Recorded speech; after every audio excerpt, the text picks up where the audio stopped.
jelang Natal, arus pemudik berbagai moda transportasi meningkat.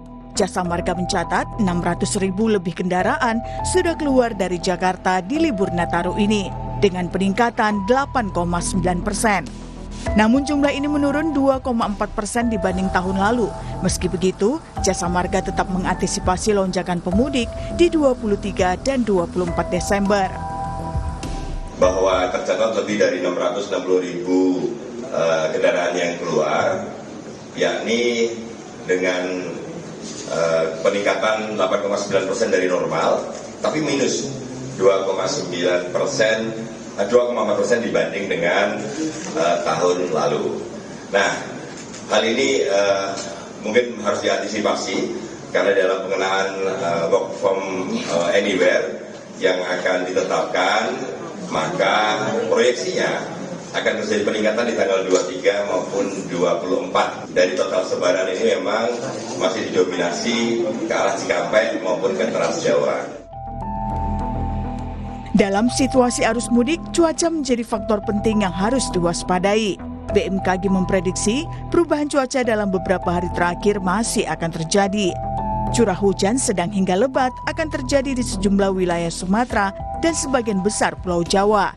Masyarakat diimbau untuk selalu waspada dengan potensi angin kencang disertai hujan lebat hingga akhir tahun. Setidaknya untuk 3 hari ke depan, potensi cuaca yang kami perkirakan akan terjadi hujan dengan intensitas sedang hingga lebat yang perlu diwaspadai oleh masyarakat, yaitu yang pertama di sekitar Bengkulu, kemudian Sumatera Selatan, Lampung, Kepulauan Bangka Belitung, sebagian besar Jawa, Bali, Nusa Tenggara Barat, Nusa Tenggara Timur. Untuk di wilayah Kalimantan perlu diwaspadai di Kalimantan Barat, Kalimantan Tengah dan juga Kalimantan Selatan, kemudian Sulawesi Selatan dan juga di sebagian besar Papua. Kemudian juga kami himbau masyarakat untuk tetap waspada terhadap perubahan cuaca yang dapat terjadi secara tiba-tiba dan persiapkan diri jika memang tinggal di wilayah yang rawan-rawan terhadap bencana. Untuk itu pula Korlantas Polri menyiapkan sejumlah skenario lalu lintas di libur Nataru, termasuk mengantisipasi potensi cuaca ekstrim. Jadi apabila skenario yang kita persiapkan bagaimana menghadapi arus puncak, ada alih arus, ada kontraflow, ada one way, dan mungkin juga ada peningkatan. Hal-hal tertentu apabila potensi kondisi cuaca ekstrim, tentunya emergency plan itu harus kita persiapkan. Contohnya, ketika jalan tol, dari alat berat yang ada di jalan tol, ambulan, termasuk juga urai, ini sudah kita siapkan semuanya. Termasuk juga yang ada di pelabuhan. Ketika kondisi ekstrim, kan tidak bisa nyebrang. Ya, pada saat tidak ada nyebrang itu, tentunya akan terjadi antrian yang panjang. Antrian yang panjang ini, solusinya adalah kita masukkan ke tempat-tempat pembersihan yang sudah kita siapkan. Libur Natal dan Tahun Baru tentu menjadi momen menyenangkan bersama keluarga. Namun kewaspadaan terhadap berbagai hal tentu penting untuk keselamatan dan kenyamanan liburan. Tim Liputan, Kompas TV. 2 hari jelang Natal, arus pemudik berbagai moda transportasi meningkat. Di saat yang bersamaan pula, BMKG memprediksi hujan lebat dan angin kencang berpotensi terjadi di sejumlah wilayah Indonesia. Apa yang harus diwaspadai dalam arus mudik Natal dan Tahun Baru kali ini? Kita bahas bersama anggota Komisi 5 DPR RI fraksi PAN, Bakri. Selamat pagi Pak Bakri. Pagi, Waalaikumsalam warahmatullahi wabarakatuh, Mas Mario, Mas Gus. Selamat pagi. Terima kasih dan tentu juga semua. juga Deputi Bidang Meteorologi BMKG, Guswanto. Pak Guswanto, selamat pagi. Selamat pagi Mario, Pak Bakri, selamat pagi. Pak Guswanto, Pak Bakri, terima kasih. Saya duluan ke Pak Guswanto. Pak Guswanto, cuaca buruk seperti hujan lebat dan angin kencang ini masih berpotensi terjadi. Di wilayah mana saja yang harus diwaspadai selama masa puncak Natal dan juga menuju Tahun Baru ini? Baik Mario, jadi berdasarkan dinamika atmosfer, kita lihat ada monsoon Asia, Madden-Julian Oscillation, kemudian ada gelombang Elvira atau Rossby, dan potensi munculnya sirkulasi siklonik ataupun potensi low pressure area di wilayah Indonesia. Maka sampai tanggal 23 ini sampai tanggal 29 ya, itu artinya 23 sampai 29 ini intensitas hujan agak menurun ya, relatif lebih tenang. Namun nanti di tanggal 29 sampai tanggal 10 Januari hujan akan mengalami peningkatan ya kalau kami lihat dari sini. Nah, wilayah mana saja yang diprediksi landa cuaca ekstrim? Kami lihat di sini saat ini Sumatera itu hujan lebat ataupun angin kencang itu berada di posisi wilayah sebelah selatan ekuator. Kita lihat ada Lampung, Bengkulu, kemudian Sumatera Selatan ya, Bangka Belitung. Ya, kemudian di Jawa sendiri ada di Banten, hampir seluruh Jawa ya. Kemudian Bali, Nusa Tenggara dan Kalimantan ini Kalimantan Barat karena di sana ada sirkulasi siklonik ya. Kemudian Sulawesi Selatan, kemudian Papua Selatan dan Laut Arafuru. Nah, saat ini melalui informasi ini kami update melalui website Nocasting BMKG. Nah, kita lihat bahwa sistem peringatan dini BMKG saat ini ada 10 provinsi yang aktif ya. Kalau lihat dari website Nocasting BMKG Go ID, ada Sumatera Selatan, ada Riau, Kepulauan Riau, kemudian Sumatera Barat, Bali, Nusa Tenggara Barat, Nusa Tenggara Timur, Kalimantan, dan Maluku. Ini kita lihat besok tiap pagi juga kami update setiap saat. Demikian. Pak Guswanto, berarti kalau saya simpulkan selama masa Natal akan tidak terlalu lebat atau reda hujannya, tetapi menuju tahun baru mulai intensitas tinggi lagi, begitu ya? Betul, betul sekali. Jadi yang perlu diwaspadai adalah waktu sore malam, ya sore menjelang malam ini yang kalau kami lihat di perakiraan BMKG. Oke, saya ke Pak Bakri. Pak Bakri, bagaimana Anda melihat potensi hujan yang tadi sudah diperingatkan oleh BMKG? Anda melihat sudah ada kesiapan yang dilakukan oleh Kemenhub, kepolisian dalam mudik Natal dan juga Tahun Baru ini? Baik, makasih Mas Mario. Jadi memang kami di DPR RI, khususnya kami di Komisi 5, itu ada beberapa agenda yang memang rutin selalu kita laksanakan tiap tahun. Salah satunya adalah persiapan menyambut Nataru ini ya, Natal dan Tahun Baru. Kita lihat memang Nataru ini bisa dirasakan dan dinikmati oleh semua banyak orang. Oleh sebab itu kami selaku DPR RI akan melaksanakan fungsi pengawasan kami ya. Nah, oleh sebab itu kemarin kira-kira minggu yang lalu kami sudah melaksanakan rapat mengundang semua mitra-mitra kita. Pertama dari Kementerian Perhubungan, Kementerian PU, sudah itu Basarnas, BMKG dan Kakor Lantas untuk membicarakan masalah kesiapan daripada kementerian-kementerian itu ataupun badan ini dalam rangka menjaga keamanan situasi kondisi pada saat Nataru. Nah, kami melihat hal ini cukup bagus ya, terutama dari PU juga Perhubungan, tentu semuanya juga dari BMKG juga semuanya siap karena ini merupakan sudah menjadi agenda rutin, ya agenda rutin yang selalu kami laksanakan. Nah, ada beberapa catatan memang yang perlu kami sampaikan sini, terutama Mas Guswanto nih dari BMKG ini Bapak ini memang harus selalu sering-sering memberi info update memberikan info. Cuaca. Info ya, jangan segan-segan ya minta bantu Mas Mario supaya diinfokan berita-berita yang update karena bagaimanapun juga masyarakat kita dengan kesibukannya kadang-kadang mendengar membaca berita itu tidak sering. Oleh sebab itu perlu diketahui oleh kalangan masyarakat sampai ke masyarakat ya. Sehingga mereka akan menjadi pertimbangan apabila akan melaksanakan perjalanan. Dan begitu juga bahwa dengan cuaca ekstrim ini kita tahu bahwa baru-baru ini juga terjadi musibah ya. Musibah banjir bandang di daerah Sumatera. Nah, ini juga menjadi perhatian juga bagi daerah-daerah yang rawan hujan. Tadi Mas Guswanto menyampaikan beberapa titik-titik provinsi yang rawan terhadap cuaca buruk. Nah, oleh sebab itu Kementerian PU pun juga standby yang seperti biasanya PU juga menyampaikan alat-alatnya di setiap daerah-daerah bagaimana kalau terjadi tanah longsor mereka bisa melaksanakan perbaikan. Begitu juga dengan Basarnas. Saya lihat mereka juga sudah siap dengan alat-alatnya, anggotanya untuk membantu. Nah, perhubungan terutama juga kita mengupayakan bagaimana bisa melihat bagaimana bisa berkoordinasi dengan Kakor Lantas, tidak terjadi kemacetan, tersedianya angkutan umum, ya karena kita tahu bahwa angkutan umum ini angkutan yang sangat efisien. Ya kalau semua orang menggunakan angkutan pribadi terjadi kemacetan. Nah itu menjadi kami dari Komisi 5 kalau mendengar kemarin pemaparan oleh kawan-kawan, insya Allah optimis kita mudah-mudahan Nataru ini bisa berjalan dengan baik, dengan lancar, dan bisa dinikmati.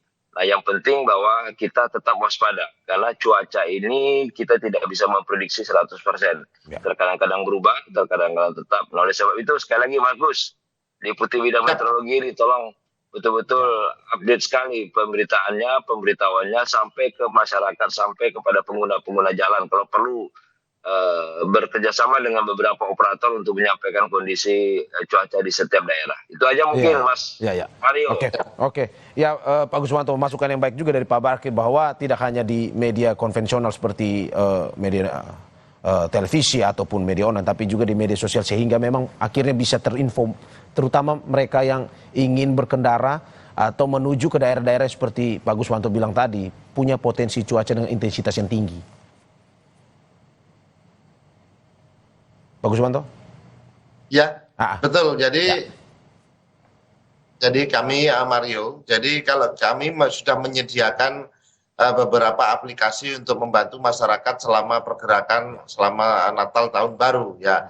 Artinya ada digital weather for traffic, ada juga yang Inasiam untuk penerbangan, ada Inaways untuk yang di laut. Kami juga memberikan informasi untuk daerah-daerah tinggi gelombang yang berwisata ke pantai ya.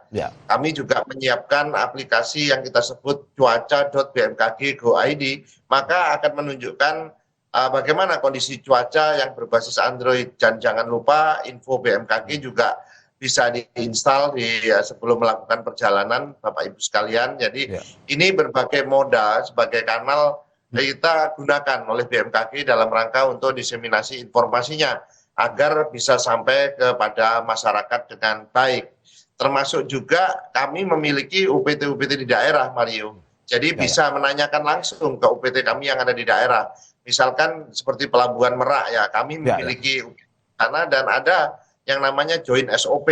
Jadi apabila ada cuaca ekstrim, siapa berbuat apa sudah kami lakukan koordinasi antara KSOP, kemudian Polri, Basarnas, Perhubungan, dan semuanya kita lakukan itu agar Natal dan Tahun Baru ini berlangsung dengan baik dan aman, selamat. Oke, Pak Guswanto, Anda sudah tadi menyinggung soal Pelabuhan Merak, di mana salah satu survei dari Kemenhub, Pelabuhan Merak adalah salah satu pelabuhan terpadat yang nantinya akan mengantarkan orang dari Jawa ke Sumatera. Kita lihat bahwa seperti yang disinggung oleh Pak Bakri tadi, bahwa selama beberapa minggu ini kita terjadi bencana. Dan juga tadi Anda bilang bahwa ada cuaca juga yang ekstrim di Sumatera bagian selatan. Nah, bagaimana antisipasi peringatan kepada mereka yang masih ingin tetap melakukan penyeberangan tersebut, Pak? Terutama yang di Pelabuhan Merak, dari Jawa ke Sumatera ataupun sebaliknya. Baik, Mario. Jadi untuk mengantisipasi atau mitigasinya, tolong masyarakat itu dapat selalu update kepada info BMKG ya. Artinya seperti ini. Jadi kami selalu memberikan informasi kepada pengguna atau user. Misalkan kami setelah di dalam Join SOP memberikan klasifikasi peringatan dini cuaca ekstrim. Misalkan level 1. Level 1 itu waspada, di mana kecepatan angin lebih dari 20 knot, kurang antara 10-20 knot, gelombang tinggi itu 1 sampai 1,5, kecepatan arus lebih besar dari 1,2 meter per second. Sedangkan kalau level 3 itu awas, kecepatan angin lebih dari 25 knot, gelombang lebih dari 2 meter. Kemudian kecepatan arus juga lebih dari 1,2 meter per second. Dan ini selalu kita berikan. Maka apabila masyarakat selalu mengupdate informasi ini insya Allah kita bisa mempersiapkan. Yang kedua, waspada, tetap waspada. Tadi disampaikan oleh Pak Bakri ya, bahwa tetap waspada karena saat ini sedang musim hujan ya, puncak musim hujan, di mana tinggi curah hujan itu cukup ya, kemudian ada tinggi gelombang laut juga, ada angin kencang juga. Maka hindari aktivitas di laut saat ada peringatan gelombang tinggi dikeluarkan. Kemudian siapkan alternatif perjalanan dan jangan memaksakan diri saat kondisi cuaca ekstrim. Misalkan kita perkirakan ya, kami juga menyiapkan untuk digital weather for traffic. Misalkan perjalanan dari Jakarta menuju Semarang, itu mana saja yang sedang hujan, itu juga sudah kami lengkapi. Dan yang terakhir, tetap tenang, ikuti arahan daripada petunjuk daripada stakeholder ataupun dari pemerintah bagaimana jalur resmi. Sebelum saya ke Pak Bakri, Pak Guswanto, kalau dari BMKG sendiri peringatannya seperti apa untuk mereka yang ingin menyeberang ke Sumatera? Apakah sampai saat ini masih boleh ataukah urungkan dulu lah niatnya karena melihat cuacanya yang masih berubah-ubah ini? Ya, kalau saat ini untuk tanggal hari ini itu cuaca tinggi gelombang masih cukup kondusif ya, masih di bawah 1,25 ya. Artinya ini masih bisa dilakukan untuk penyeberangan. Sekarang karena dampak efek daripada tinggi gelombang akibat bibit siklon tropis 93S ini tidak banyak berimbas karena jaraknya itu cukup jauh. Hampir 1.000 km lebih di sebelah barat daya di Cocos Island sana. Demikian. Oke, saya ke Pak Bakri. Pak Bakri, tadi kita sudah berbicara sedikit terkait dengan wilayah Sumatera. Menurut dari Komisi 5 sendiri untuk Sumatera ini penanganan khususkah terkait dengan mereka yang ingin menyeberang ke wilayah Pulau Sumatera, entah itu Sumatera Selatan ataupun sampai ke bagian utara? Ya, baik, Pak. Baik. Terima kasih Pak Mario. Jadi memang harus ada perlakuan khusus dan perlakuan tegas, ya. Kalau angkutan umum itu yang perlu menjadi catatan terkadang-kadang manifest. Nah, ini angkutan kalau dari Merak mungkin manifestnya mungkin pada oke ya. Tapi ada beberapa pelabuhan-pelabuhan di daerah itu yang kalau mau dikatakan pelabuhan-pelabuhan tikus itu manifestnya kadang-kadang nggak sesuai. Ya, ketentuannya, pengamanan pelampungnya, apanya semuanya tergantung permintaan. Kadang-kadang muatannya 10 dimuat 20. Kalau muat 20 lebih. Nah, ini perlu ketegasan ya. Jadi saya pikir perlu ketegasan dan juga perlu peringatan keras kepada pemilik angkutan pribadi. Jadi kadang-kadang mereka itu agak nekat-nekat juga, Mas. Ini masyarakat kita nih kan agak nekat gitu loh. Apalagi mereka melihat situasi kondisi, wah ini belum apa-apa. Nah, oleh sebab itu petugas-petugas di lapangan terutama di laut, SDP itu dan pengamanan itu harus tegas. Dan kedua juga kawan-kawan di Kakor Lantas juga harus tegas juga ya bagi kendaraan yang tidak lengkap dengan persyaratannya pengamanannya ya jangan ditilang aja karena memang kita ini negara kita ini masyarakat kita ini dia kalau tidak diperketat betul atau apa itu kadang-kadang toleransinya terlalu tinggi. Nah oleh sebab itu perlu kerjasama yang baik ya, perlu kerjasama yang baik dengan instansi yang semuanya. Karena oleh sebab itu kami juga sekali lagi kami insya Allah mudah-mudahan yang penting lagi hari ini adalah manusianya itu mau taat aturan apa tidak gitu Mas. Kalau peraturan saya pikir dari kementerian ya perhubungan termasuk juga PU dengan BMKG dan Basarnas semuanya kekelantan udah bagus semua, tinggal lagi yang melaksanakan yang menikmati jalan ini mau tertib apa tidak. Nah aturan juga sudah dibuat semuanya. Oleh sebab itu tanpa adanya kerjasama dengan para stakeholder kita termasuk juga para pengguna jalan percuma. Oleh sebab itu kita berharap mudah-mudahan kejadian musibah yang kemarin menimpa ya ada beberapa tanah longsor dan segala-galanya itu akibat daripada kelalaian kita semua. Nah ini menjadi catatan kita di Nataru ini mudah-mudahan tidak terjadi hal-hal yang tidak kita inginkan karena kita rasakan sampai hari ini masih berduka cita kita ya terhadap keluarga kita yang kena musibah. Demikian Mas Mario, insya Allah. Pak Bakri, amin. Anda berarti mau bilang bahwa selain cuaca, masalah kedisiplinan dari para pemudik ini juga harus tetap diperhatikan atau utama terutama para aparat-aparat keamanan juga harus memperhatikan itu ya.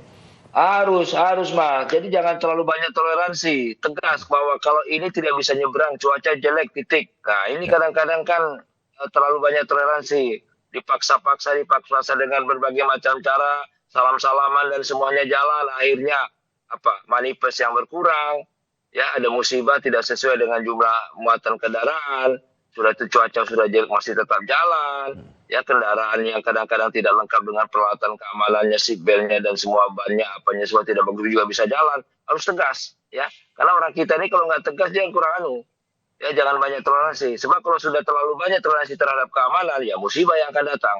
Ya. Jadi selain daripada cuaca perlu juga daripada ketegasan kawan-kawan yang berada di lapangan. Demi keamanan dengan kepentingan bersama Mas. Oke. Saya kembali ke Pak Guswanto. Pak Guswanto, selain tadi kita berbicara soal Pulau Jawa dan Pulau Sumatera, Kalau melihat di luar Pulau Jawa yang menjadi tujuan, misalkan kalau di bandara itu kan terbanyak diprediksi ada Ngurah Rai, Bali dan juga sekitarnya. Terus juga ada beberapa wilayah yang masih menjadi tujuan dari para pemudik ataupun yang ingin berlibur Natal ini. Kalau menurut Anda dengan cuaca seperti ini, apakah memang dengan mereka yang berada di luar Jawa masih aman untuk melakukan liburan atau bagaimana? Baik, untuk wilayah-wilayah selain di Jawa ya, seperti misalkan Bali, Nusa Tenggara ya. Untuk Bali, Nusa Tenggara sebenarnya sama ya kondisinya itu dengan di Jawa. Mereka itu nanti pada bulan Januari, Februari itu adalah puncak musim hujannya. Sedangkan kita melihat di wilayah yang lain ya, itu ada di Kalimantan Barat itu masih ada sirkulasi siklonik. Untuk Sulawesi juga Selatan masih ada hujan ya, dari sana juga kita lihat ya itu masih tinggi. Nah, barangkali kalau kita melihat perjalanan ya kali boleh bisa liburan tidak. Nah, kita melihat kepada informasi cuacanya, Mas Mario. Jadi seperti misalkan penerbangan, kami sudah bekerja sama dengan Airnav, dengan perhubungan, bagaimana memberikan jalur penerbangan yang terbaik ya.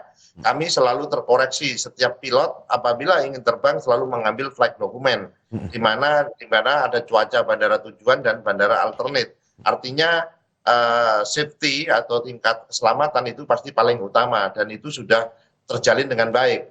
Demikian juga untuk yang di perhubungan laut dan kami juga sudah ada kerjasama joint SOP seperti yang tadi saya sampaikan ya. Ada di Pelabuhan Merak apabila terjadi cuaca ekstrim mereka langsung melakukan apa dan berbuat seperti apa itu sudah ditetapkan. Namun yang perlu kita waspada adalah yang liburan di untuk cuaca publik. Nah, cuaca publik ini kan Natal Tahun Baru itu tidak hanya untuk keagamaan ya religi, tapi juga ada liburan. Nah, liburan ini maksud saya tolong tetap memperhatikan peringatan dini cuaca, tolong dibuka sebelum saya ke pantai misalkan Parangtritis. Saya buka dulu tinggi gelombang berapa sih gitu loh. Sehingga nanti itu kita aman. Misalkan kalau tinggi gelombang 0,5 kita aman bisa bermain di pantai. Demikian juga untuk yang berkemah ataupun camping di pegunungan berlibur, apalagi kalau memiliki lereng, itu bisa membuka informasi cuaca dulu. Seperti apa saat ini hingga hari ke depan. Kalau diprediksi hujan, ya kita pending dulu. Kita cari lokasi wisata yang aman dari cuaca ekstrim. Nah, hal-hal seperti itu yang kami perlu edukasi kepada masyarakat bahwa saat ini sudah waktunya merubah mindset bahwa kita harus peduli terhadap cuaca dan iklim ekstrim untuk kepentingan keselamatan kita. Ya. Oke, Pak Guswanto, Anda juga mau bilang atau tegaskan seperti yang disampaikan oleh Pak Bakri, walaupun BMKG terus memberikan info cuaca, tapi kalau masyarakat tidak memperhatikan ya sama saja, maksudnya seperti itu ya? Betul, betul Pak. Jadi tetap kita berharap Mas Mario ini rajin-rajin menyiarkan keadaan cuaca. Ya, Kompas TV terkenal itu biasanya. Orang selalu menonton Kompas TV kalau mau cuaca. Tinggal sekarang bagaimana rutinitas dan keseringannya ini Mas Rio supaya masyarakat betul. Lebih waspada. Ya, mengingatkan. Oke, Pak Bakri, bagaimana Anda melihat bahwa ke depan terakhir soal kesiapan ini selain aparat, masyarakat juga lebih aware terhadap info cuaca ini? Silakan Pak Bakri. Ya baik Mas Mario, terima kasih. Jadi kami di Komisi 5, sekali lagi saya bilang, ini merupakan satu pekerjaan yang rutin sudah kita laksanakan ya. Yang lebih banyak lagi tinggal kedisiplinan. Karena kecelakaan itu sebagian besar banyak terjadi faktor manusianya Mas. Ini manusianya udah tahu tapi masih nekat. Nah oleh sebab itu kita berharap, saya tahu betul Kompas TV selalu perhatian terhadap cuaca dan kita berharap melalui Mas Mario ini Kompas TV lebih sering-sering menyiarkan pemberitaan tentang ramalan cuaca bagaimana supaya masyarakat tidak bosan-bosannya mendengar berita itu. Jadi yang penting lagi bahwa kami Komisi 5 juga sudah melaksanakan kunjungan-kunjungan di beberapa titik ya, beberapa titik seperti ke Sumatera Utara, ke Sulawesi Utara, ke Bali, ke Jawa Timur. Jadi sudah menjadi kerja rutin dan ini memang perlu menjadi perhatian. Betul kata Mas Guswanto tadi, ini bukan lagi menyambut Natal baru, tapi lebih banyak daripada ini tempat kawan-kawan untuk berlibur panjang. Apalagi pemerintah sekarang memberi waktu yang sangat panjang. Nah, jadi kita berharap bahwa kedisiplinan daripada kita semua ini betul-betul menjadi perhatian. Itu yang terpenting, Mas. Satu nyawa manusia itu tidak bisa dihargai dengan apapun, Mas. Terima kasih. Iya. Terima kasih Bapak-Bapak atas apa yang disampaikan. Semoga ini memberikan masukan terkait dengan bagaimana tidak hanya pemerintah yang bisa akhirnya menginformasikan, tapi masyarakat juga lebih disiplin untuk mematuhi itu sehingga liburan Nataru bisa berjalan lancar. Terima kasih anggota Komisi 5 DPR RI fraksi PAN Pak Bakri dan juga Deputi Bidang Meteorologi BMKG Pak Guswanto. Terima kasih banyak Bapak-Bapak. Sehat-sehat selalu. Terima kasih Mas Mario. Terima kasih Pak. Sehat-sehat. Ya, terima kasih. Selamat berlibur.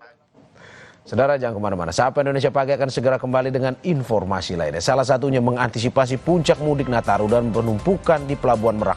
Pelabuhan Ciwandan mulai dibuka untuk melayani pengguna jasa penyeberangan yang menuju ke Pulau Sumatera, termasuk truk ekspedisi.